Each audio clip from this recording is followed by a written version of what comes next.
এত এত ঋণ এখন আমি কি দিয়ে শোধ করব? আমার বাড়ি ঘর বিক্রি করলেও তো আমি টাকা পয়সা শোধ করতে পারবো না। আর সৃষ্টিকর্তা, তুমি আমাকে পথ দেখাও। এত ঋণের বোঝা যে আমি আর বয়ে বেড়াতে পারছি না। আজ টোনা থাকলে আমাকে এই দিন দেখতে হতো না। পাহাড় সমান ঋণের বোঝার দারিদ্রতা নিয়ে টুনি হতাশ হয়ে যায়। কোনো ক্রমে খেয়ে না খেয়ে তাদের দিন কাটতে থাকে। আরে আরে, এভাবে বাড়ির সামনে এই চিঠি আবার কে ফেলে গেল? দেখতে হচ্ছে তো ব্যাপারটা। মা, আমি চিঠিটা পড়ছি। তুমি যদি অনেক সোনার মোহর পেতে চাও তাহলে সেই রাজ্যে চলে এসো। যদি তুমি সুন্দর জামা বানাতে পারো তাহলে অনেক মোহর পাবে, অনেক। কাল রাতে তোমায় উড়ে যাওয়া ঘর নিতে আসবে।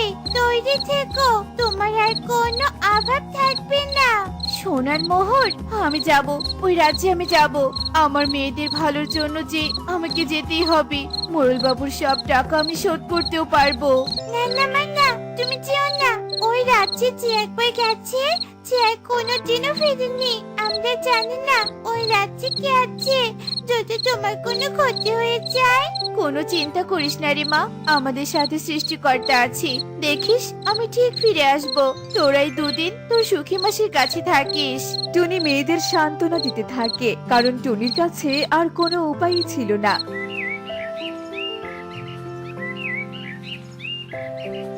পরদিন সত্যি সত্যি টুনির বাড়ির সামনে একটা উড়ন্ত ঘর চলে আসে। আর টুনি সেই ঘরে উড়ে উড়ে রাজ্যে চলে যায়। রাজ্যটি ছিল ভীষণ সুন্দর।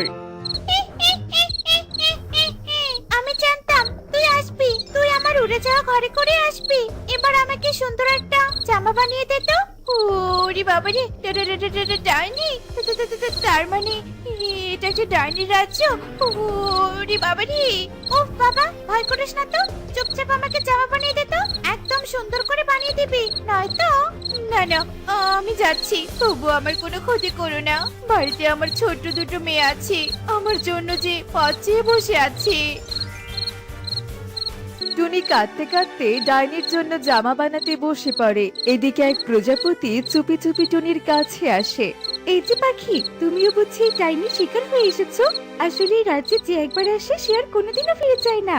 ডাইনি একবার একটা জামা বানিয়ে নিলে সেই দর্জিকে সারা জীবনের জন্য বন্দি করে দেয়। সে কি কথা বলছো প্রজাপতি? তাহলে কি আমি আর আমার মেয়েদের কাছে ফিরে যেতে পারবো না?